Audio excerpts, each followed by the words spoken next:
Ik wil ons van deel waren alle welkom. En mij heeft deze series in Johannes zo sehr schön gegaan, dat studeren. En ik persoonlijk heb Jezus Christus kunt beter leren kennen. En dat beter verstaan, wer hij is en wo we dat eeuwig leven vingen in Arm. Vandaar wil we in Johannes kapitel 15 zijn, wo in Christus zijn, als meer ons bloos weten dat onze Sünden zijn vergeeft. En dat we niet naar hel moeten. Wir zijn in das Kapitel dat Jesus Christus als de wien stuurt. En hij brengt dat als een voorbeeld en een symbool van wo in Arm ving we dat wonderbare leven.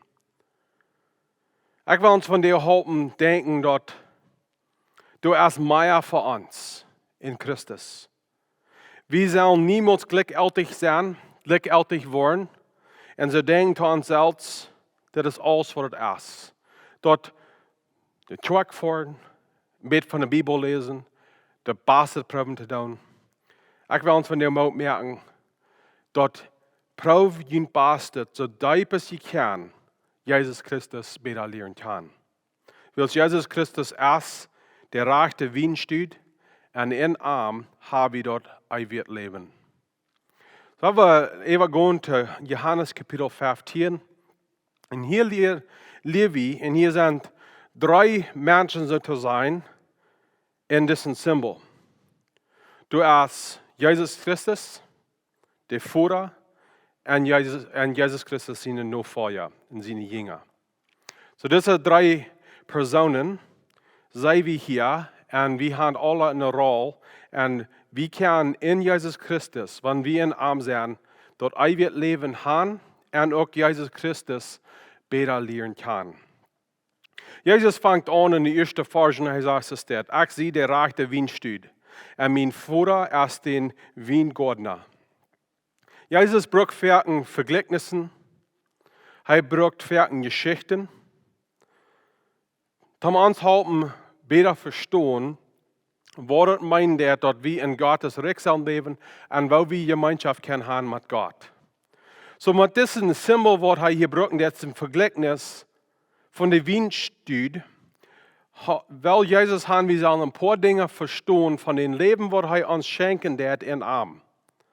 En dat eerste is dat wanneer we aan een wijnstuud denken doen, en de wijnstuud leeft.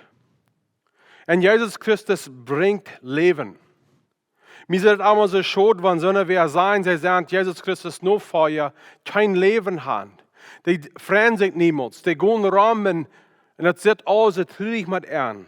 Das sieht so dort, aber Jesus Christus erst gekommen, um uns Leben bringen, uns abzuleben. In Johannes Kapitel 10, der 10. Vers sagt es, steht, ein Stehler kommt los, zu stehlen, zu schlachten und den Grund zu bringen. Und so dann erst den Stehler. Behalten wat Jezus net zei, dat ik zie gekomen dat leven te brengen en dat zij dat vol op hebben zullen. Dat leven wat in de wijnstuud is een vol op leven. Dat is een leven wat een wonderbare leven brengen dat. Een schijnend leven. Een leven met hoopning. Een leven met genade, een leven met kracht. En dit leven komt door Jezus Christus beter leren kennen. In Johannes kapitel 4, 24 vers zegt es dit. Ik zeg jullie de waarheid, wer mijn woord hield en dat blijft, die mij geschickt heeft dat eeuwig leven en komt niet in dat gerecht, aber is van dood zum leven gekomen. Jezus Christus, de wijnstuud, brengt leven. Jezus brengt niet dood. Jezus brengt leven. En we zijn ook van deze vergelijkenis dat de wijnstuud, die brengt leven tot de eerste. Dat zijn niet de eerste wat leven brengt tot de wijnstuud. En zo is het ook voor ons. Jezus fehlt niet dat we am leven brengen doen. Wie kan Jezus nicht kein Leben bringen? Jesus Christus ist ewig Gott. Hij brengt leven, nur da wir in Arm sind.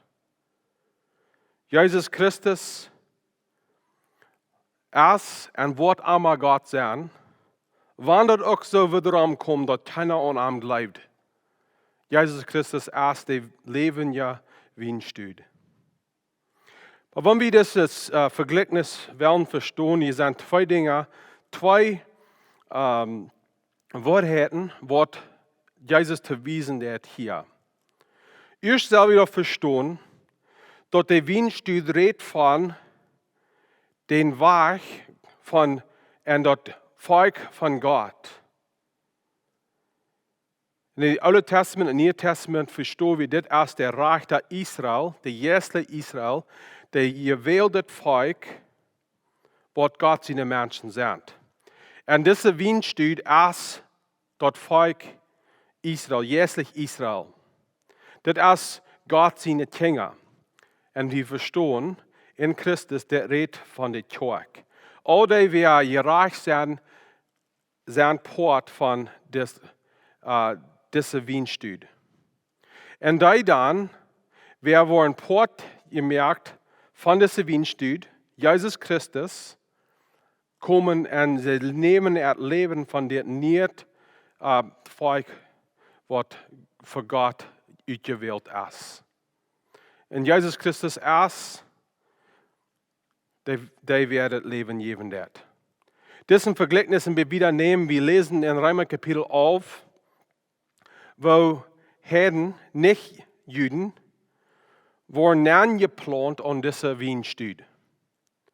Jesle Israel is de wijnstuud en Jesus Christus is de wijnstuudleraar. Hij is die wat het wijnstuud leven brengen dat. En alle die weer niet poort werden van die kunnen nu aangeplant worden, zodat we weer niet Juden zijn, ook God zijn kinderen kan zijn. So dat is het eerste poort van wat het reden dat. En zoals we laten zondag zeggen, du hast kein eeuwiges Leben buiten durch Jesus Christus. De tweede poort, het tweede woord wat het hier van reden dat is dat ons innerlijk jezus leven is afhängig aan hoe diep onze gemeenschap is met Jezus Christus. Zoals ik al zei, dat voor Christus leven is meer als we weten dat we niet nur half maken. In Christus zijn en vol het leven, een wunderbaar leven in Christus gaan, is meer als bloß de vergeving gaan. Dat is de kracht en de leven, de genoot beleven in een gemeenschap met Jezus Christus. En de dieper wie Jezus Christus en de beter wie am kennen, de meer leven krijgen we van de wijnstuud. So dat is een vergelijking van waar we poort kan zijn van het volk God, wat God zijn volk. En het tweede poort is dat we verstaan dat ons jezus leven, dieper en dieper naar eeuwig leven, dat kamp bloos in Christus. So Jezus Christus is de rechte wijnstuud. Maar het leert ons wieder ook, en dat is de tweede persoon hier, dat de voeder is de wijngordner. De voeder is die waar de wijnstuud planten deed. Hij is niet die waar Jezus merkt, maar hij is die waar Jezus schickt. In Johannes Kapitel 3, de 16e vers zegt het zo staat, God zijn leifelijke wereld is zo groot, dat hij zijn einzigen Zoon geeft, dat al die aan hem geloven, niet verloren gaan, maar dat eeuwig leven hebben. So we zijn van deze vers dat de Vader geeft den einzigen Zoon. Dat is niet dat hij den merkt, maar hij schenkt den. We zijn ook dat de Vader dat arbeidt aan de wijnstuud. En hier deed hij aan de aster schaffen, zodat de wijnstuud gezond kan zijn. Johannes, en we zijn in Johannes Kapitel 6, de 44 vers, dat zegt es der, keiner kan naar mij komen, wanneer de Vader, die mij geschickt heeft, am niet tragen dat. En ik wil am laatste dag opwaken. So de Vader is die, waar de kreon dat, wer Aster kan zijn, wat in deze wijnstuud aangeplant kan zijn. So de Vader dat ook de planten, dat de naam planten, Aber der Vater det auch all die Äste, was nicht nutzen tun, aufschneiden und die wegnehmen. Der zweite Part von der ersten Vers sagt es, dass mein Vater ist der Weingärtner. Und dann der zweite Vers, alle Ranken an mich, die nicht Frucht drehen, schnitt er auf. Aber alle Ranken, die durch Frucht drehen, reinigt er, und die mehr Frucht bringen kann. Hier ist eine sehr klare Lehre, was wir in der Bibel finden. Und vielleicht ist uns diese Lehre ein bisschen ein Stich, und diese Lehre ist das. Dort ist nicht Gott sein Plan, und dort ist nicht eine Lehre von der Bibel, dort wir können und Gott leben, und dann durch kein anderes ist.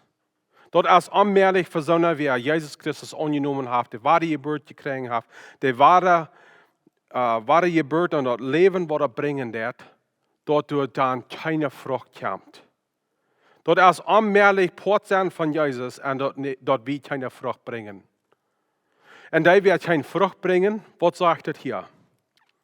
Dort sagt, dass der Vater wird die Ranken aufschneiden. So hier kann wir vielleicht ein bisschen uns unterhalten, was meint er mit das? Meint er dort, wir können unsere Radung verlieren, dort ist vielleicht Port von dort. Aber hier redet er mehr von, wo die wir nicht Frucht bringen dann, bewiesen durch mehr, dass sie nicht in Leben jahrlang sind.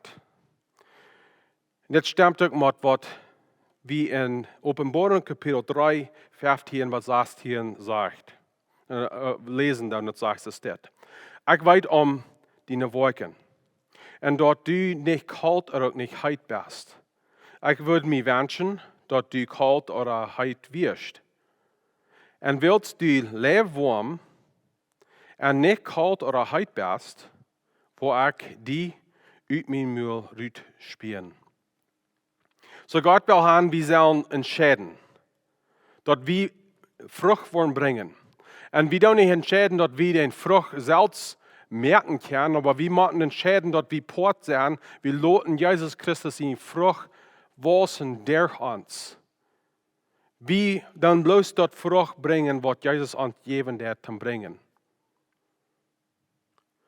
Das erste Vers sagt dann wieder, und gibt uns eine Warnung. Wer nicht in mich glaubt, nicht in mich bleibt, der wird so aus ein Rank weggeschmissen. Ein weggeschmissener Rank verdreht. Dann wird er abgesammelt und das Feuer geschmitten und verbrannt. So will wir diese Vers verstehen. Johannes Kapitel 3, der 18. Vers sagt es dort. Wer an mich glaubt, wird nicht gerecht werden. Wer aber nicht glaubt, dann ist er gerecht. Willst er nicht an den Namen von Gott sein Einchen sehen, glaubt. So das sagt, der Rank wird nicht in Jesus Christus bleibt, der verdreht. Woran verdreht dort? Willst du nicht mal das Leben kriegen dort von der Weinstüd. Wer in Christus ist, hat Leben. Wer nicht in Christus ist, hat nicht Leben. Und hier kann ich vielleicht unterhalten, als die Person, als jemand in Christus war, hat er das gerade nicht gekriegt oder wo steht das mit dieser Person? Ich glaube, die wichtige Frau ist nicht kann in Christus sein ewiges Leben verlieren. Die rechte Frau ist, wo stehst du mit Gott von dir? Die Frau ist, bist du Port von Jesus? Bist du in Christus geplant von dir? Und hast du dort ewiges Leben und bringst die Frucht. Das ist auch eine Warnung, dass wir uns untersuchen tun. Nicht in so einer Weise, wo wir in Zweifel sind, aber sind wir in Christus, sind wir nicht, und dass wir haben einen Trick gehen. Nee, aber ich glaube, viele von uns, wir weiten dort, dass wir noch nicht Jesus Christus angenommen haben. Wir glauben vielleicht an Arm, aber wir haben niemals uns hingegeben zu Arm. Und das ist dann wichtig, dass wir uns loten in Christus plotten, dass wir dort ewig Leben haben. Und dort wir uns sagen können, wo wir stehen. Und da wir nicht in Christus sind, da wir nicht in ihm geplant sind, da wir verdreht sind, da wir dort ewig Leben nicht haben, hier gibt er uns ein sehr klares Bild, was die Personen waren. Und hier können wir sehen, wo das verbunden ist mit der Hall. Die wir nicht in Christus sind, die wurden totgesammelt und in Feuer geschmeten und verbrannt. Und so, lieber Freund, das ist nicht, um uns anängsten. Das ist uns bis zu wissen, wo du bist, eine Weg ist, wo dir wie das Leben kann haben. Die wir nicht in diesen Wien-Studie geplant sind auch verdreht. Wenn wir nicht in anderes merken, wenn wir nicht entscheiden tun, dort wir loten uns in Christus planten, wieder haben, wo wir verdreht blieben. Und wer verdreht bleibt, wird der Vater absammeln und wir wollen ewig getrennt sein in der Hall. Der zweite Part, was der Vater tut, ist, er schafft in Gott seine Kinder, dort sie rein sind, dort sie Frucht bringen und dort sie seine Jünger wollen. Davor sagt der Vater, wo du dich irrt, wenn je viele Frucht bringen und meine Jünger wollen.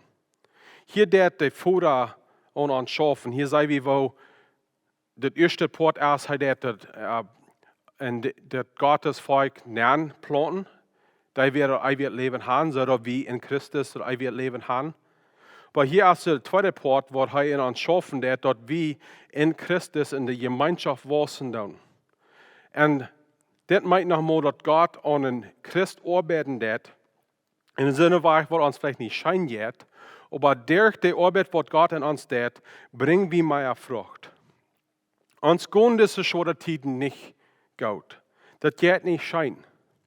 Aber in Hebräer Kapitel 12, der 10. und 11. Vers steht uns das steht. Unsere Väter haben uns mal eine kurze Zeit belehrt, so als sei dort für Gott hielten. Aber Gott hat uns belehrt und uns alle bastet, dass wir all die Teil an seiner Herrlichkeit haben.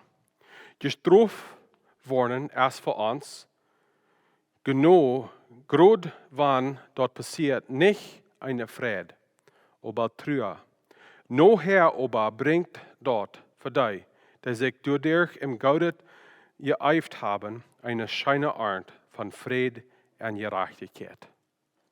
Ich weiß nicht, was Gott von dir und die schaffen wird, wo eine schwere Zeit die durchbringen wird, wo die belehren wird. Aber wir werden nicht jene ansehen, jene die Arbeit, was Gott in uns will tun. Weil zuerst seine Arbeit, wenn die Dinge, was wir mitdrehen tun, was uns hindern wird, von Jesus Christus besser lernen kann, wenn die aufschneiden wird. Und vielleicht noch mal Fall, wie dort die Maße, was brücken wird, nicht so schwab ist und dort viel weiter bringen wird. Dort erst um uns helfen. Dort erst um uns beten.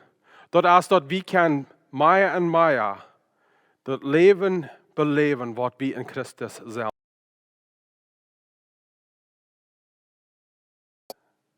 Dort hier in der dritte Version, das wisst uns die dritte Person, dort ist der Jesus Christus nur vor ihr oder Jesus Christus seine Jünger. Und wir sind die Ranken. Der dritte Vers sagt, je sind all der, dort wird gereinigt, dort ich zu jünd geredet habe. Dort ist der Gott sein Wort, wo der wie gereinigt worden. Dort ist der Gott sein Wort, wo wir lernen, wo wir kann geplant worden in dieser Wien-Studie. Dort ist der Gottes Wort, wo wir lernen, was das meint, das ewige Leben ausleben in Jesus Christus. Und er redet von, wo wir gereinigt sind. Aber lieber Freund, wenn du nicht in Christus bist, wenn du nicht Jesus Christus angenommen hast, dann bist du nicht Part von dieser Wien-Studie. stuurt. Du bist nicht in Rang, wat port is van deze wien stuurt. En du hast kein Leben buiten Jesus Christus. Aber das Wort hat uns gewesen, wo wir dort ewig Leben können kriegen. In Rebbe Kapitel 10, der 17. Vers sagt es so steht, so kam der Glauben durch die Predigt von Christus sein Wort. In dit Buch Johannes hat uns klar gewesen, wo wir können dort ewig Leben führen, oder fingen, so dass wir wieder in Christus dort ewig Leben können fingen. So hier sei wir dort ewig Leben in Christus haben, aber das nächste Part, und hier ist, woran ich das anfangen mit, von der uns Mut merken, dass du hast mehr für uns in Christus, als bloß die Vergebung von unseren Sünden haben, du hast eine tiefe, schöne Gemeinschaft mit Gott und mit Jesus. Das leben wir in der 4. Vers. Hier liegt es steht, blieb in mir und ich will in Jünd bleiben. So als eine Ranke nicht Frucht bringen kann, wenn er nicht in der Weinstück bleibt, so kann je auch nicht Frucht bringen, wenn je nicht in mir bleiben. Wir sollen in Jesus Christus bleiben. Das meint auch, dass wir sollen ans Glauben haben, ans Vertrauen haben in Jesus Christus. Aber auch, das redet von einer Gemeinschaft mit Jesus. Wir sollen tiefer und tiefer wachsen in unserer Gemeinschaft mit Jesus Christus. Wir sollen besser und besser lernen können. Und das ist, was ich meine, dass wir in ihm bleiben. Wir bleiben in Connection mit ihm. Wir lassen uns nicht, dass wir weit aufwandeln tun, aber dass wir in dieser Gemeinschaft bleiben mit Jesus Christus. Der 5. Vers sagt, ich sehe die Weinstüd, und je sind die Ranken. Wer in mir bleibt und ich in ihm, der bringt viele Frucht. Ohne mich kann je nichts tun. So, was ist diese Frucht, was wir bringen sollen? Was in uns so wachsen. Der 8. Vers sagt es dort. Mein Vater wird durch geirrt, wenn je viele Frucht bringen und meine Jünger werden. Und das erste ist, dass wir seine Jünger werden. Das ist nicht, dass wir bloß an ihm glauben, das ist, dass wir seine Nachfolger werden. Und eine von den Fruchten ist, dass wir Jesus Christus in Life am nachfolgen. Dass wir in seinem Life kann bleiben. Meine Frage von uns von dir ist, lebst du Jesus? Hast du wirklich eine Life für Jesus Christus? Ich glaube für uns Männer, wenn wir denken an Life für Gott und Life für Menschen, ans erste vielleicht Wort ein Stich. Wir denken, Life dort erst für die Frühes. Wir Männer, wir haben andere Dinge. Wir legen Respekt, wir legen Ehe und so weiter. Aber wir sollen eine Life haben. Das ist, was uns hier lernen. In 5. Mose Kapitel 6, der 5. Vers sagt es steht. Je sollen den Herrn, den Gott, mit den ganzen Hort Gott sein, und mit den ganzen Seil, und mit den ganzen Kraft. Wir sollen eine Life haben für Jesus Christus. Und wo können wir Jesus Christus Gott sein? Eine Weg, wo wir das tun, ist, dass wir nehmen Jesus Christus seine Leben an für uns selbst. Und das ist für viele von uns ein schweres Ding. Wir hören, dass Gott ist uns Gott und Gott leibt uns. Aber nehmen wir dort wörtlich an, dass wir Gott ehren, mit dem Leib wörtlich annehmen und sagen, Gott leibt mir und ich nehme das an. Eine Weg, wo wir Jesus leben, ist, dass wir am Abend mit uns Gott hart leben tun. Das ist nicht bloß, dass wir uns vernehmen, unser Verstand, dass wir Gott sind. Wir lassen unser Gefühl ändern. Und wir leben auch mit unser Seil. Und wir leben auch mit alles, was wir sind. Haben wir so ein Leib für Jesus Christus? Und eine Weise, wo wir Jesus Christus Leib wiesen tun, ist, dass wir leben auch mit aller unserer Kraft. Und hier redet von, mit was wir tun. Mit was, wo wir streben tun. Das ist, wo wir unser Leib ausüben. Und ein Leib, was anfängt in das Hort, wordt zich uitwijzen met wat we doen. Aber dat is meerlijk dat we kan wasse dingen doen wat ze loten dat het leven is. Aber dat wanneer dat dood en hart is, dan brengt dat niet de eer te Jezus Christus wat het zal. Een weg waar we bewijzen doen dat we in Christus zijn en dat vrucht brengen doen, in de 10e vers leert ons staat. Want je mijne geboten houden, waar je junt van mij goud zijn laten, groot zo als ik mijn vader zijn geboten hou en mij van hem goud zijn laat. So we worden zijn geboten houden. Niet als een weg dat we zijn lijf verdienen, maar als een bewijs dat we de lijf hebben. En hier is het wichtig en vielleicht passend dat we een vergelijkenis brengen doen, een Beispiel brengen van een Ehe. Er zijn welke dingen wat mijn vrouw verlangen deed van mij. En ik doe dat wel, niet wegen zij mij bematten deed, niet wegen dat een gezet is dat ik dat moet doen, maar ik wil dat doen. Dat wat zij verlangen deed. Wegen ik wil mijn lijf bewijzen wat ik voor haar heb. En zo is het ook met Jezus. We doen zijn geboten houden, niet dat we zijn lijf verdienen doen, maar dat we dat bewijzen doen dat we de lijf hebben. Het nächste poort is, poort van het vrucht is, zij we al de versen, dat is dat we ons vrijen doen, dat we vrede hebben. Ik heb jullie dit gezegd, dat mijn vrede in jullie blijven mocht en dat je jullie ganz vrijen kan. Lieve vriend, vreest u die, dat u in een Herrn bent? Hast u vrede in je leven? Hast u joy? Dit is een van de grootste vruchten dat we in Christus zijn. Dat we vrede heeft, dat brengt leven. Dat we zich vrijen, dat bewijst dat hij dat leven heeft. Hij weet van waar hij kwam en hij vreet zich dat hij niet meer is. Hij weet en zij weet dat zij maar verdreden ranken werden. En nu zijn zij leven je ranken in Jezus Christus. En we vrijen ons. Zowel we dan christen zijn wat ons vrijen doen. Dat we lief en vrede brengen dan waar allemaal we zijn. En dan het nächste vrucht is dat we niet bloos God goud zijn, maar anderen ook. De 12e vers zegt wieder, dit is mijn gebod, dat je jullie ongeordende zo goud zijn, als ik jullie goud zie. Keiner geeft meer om als de nächsten als dit, dat hij zijn leven voor zijn vriend geeft.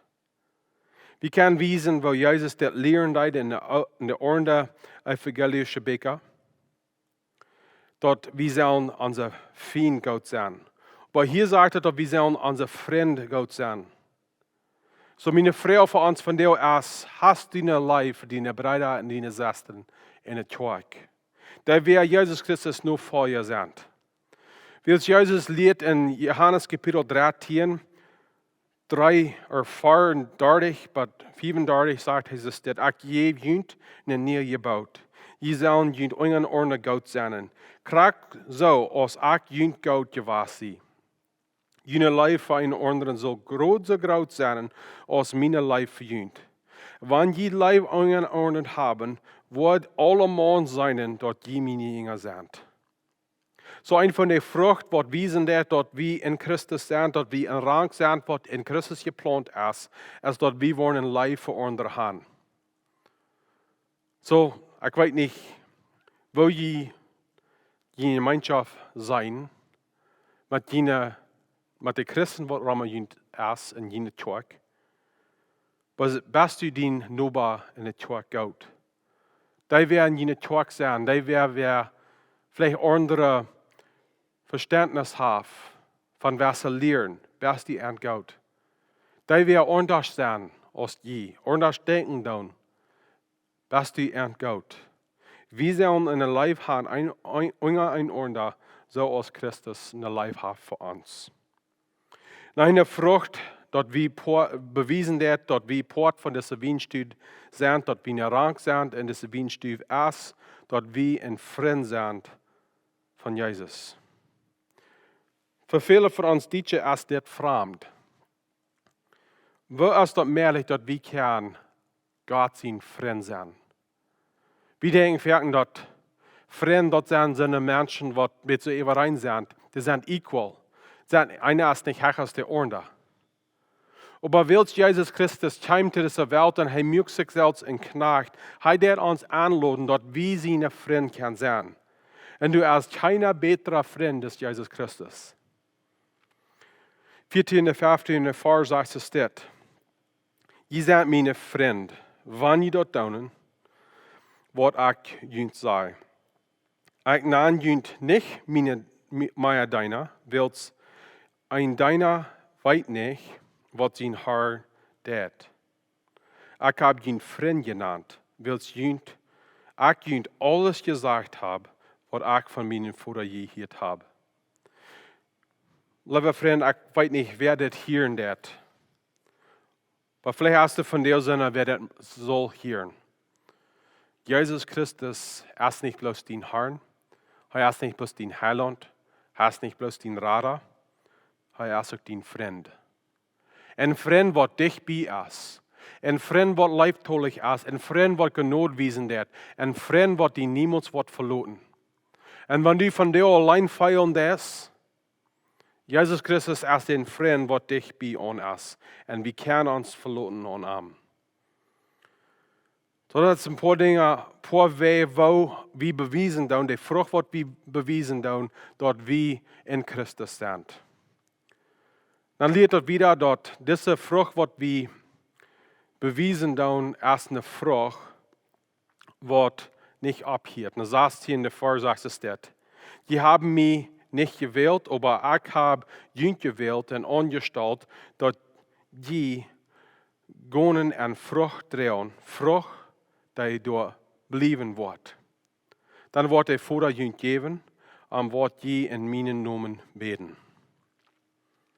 So Jesus leert hier, dat de Frucht, wat we brengen en bewijzen dan, dat we part van de wijnstuud zijn, dat is een Frucht, wat blijven wordt. Dat is niet een Frucht, wat over welke tijd uitdrehen wird, wat vervullen wird, en tenus wird, schlecht wordt. Dat is een Frucht, wat ewig blijven wird. En dit zei we ook, wat Jezus leren dat in Matthäus Kapitel 6, in de 19 en 20 Vers zegt es dit. So moet je niet schazen op de eerd, wo matten en rast, die abfreten, en stelen aanbrengen en die stelen. Aber so moet je schazen in Himmel, wo matten en rast die nicht verfreten en die stelen nicht nogroven en stelen. De andernis, wat God in ons deed, die wordt ewig blijven. De gemeenschap wat we met Jezus buren doen, die wordt ewig blijven. De Leib wat we voor een orden hebben, die wordt ewig blijven. Alles wat we hier in de wereld opzamelen, de arbeid wat we hier doen, die wordt vergonnen. Maar alles wat in Christus gedaan is, die wordt voor ewig blijven. Waar we dan ons leven buren, en dort wordt ewig is. En aan de 17e Vers, maar dit wil ik sluiten. Hier zijn we wat dat klaarste, schijnste vrucht is aan de ranken wat in Christus zijn. 17e Vers zegt, dit gebouw geef ik junt, ziet einer dem anderen goud. Ik wil ons van dir waarom opmerken, waar we niet Christen zijn, wat bloos aan God leven. Wat Gott genoeg is, dat we vergeefd zijn. Waar we Christen zijn, Jezus Christus nur voor je zijn, wat dat eeuwig leven no rand. En zielhaft om Jezus Christus beter leren kan. En dat eeuwig leven, wat in de gemeenschap is, beter bekend moet zijn. Jezus Christus wil ons vriend zijn. Hij wil gaan dat we in een diepe gemeenschap zijn met hem. En waar we dat dan ook no volgen. Werden wir noch schließen im Gebet. Jesus Christus, Wir haben von dir viel geleerd van waar we zijn in de Wienstudien aangeplant zijn. En Vater in Himmel, wir sagen Dank von der Arbeit, was du in uns tust, dass wir Jesus Christus besser lecken tun. Und Jesus, wir beten dort, wann wir das proben, not zu tun, not zu folgen, auszuleben, die Frucht, was du in uns schaffen lässt. Ich bete, dass viele wollen dort sein. Und viele wollen auch sich loten in diesen Wienstudien anplanen. Wir beten all das in Jesus' Namen. Amen.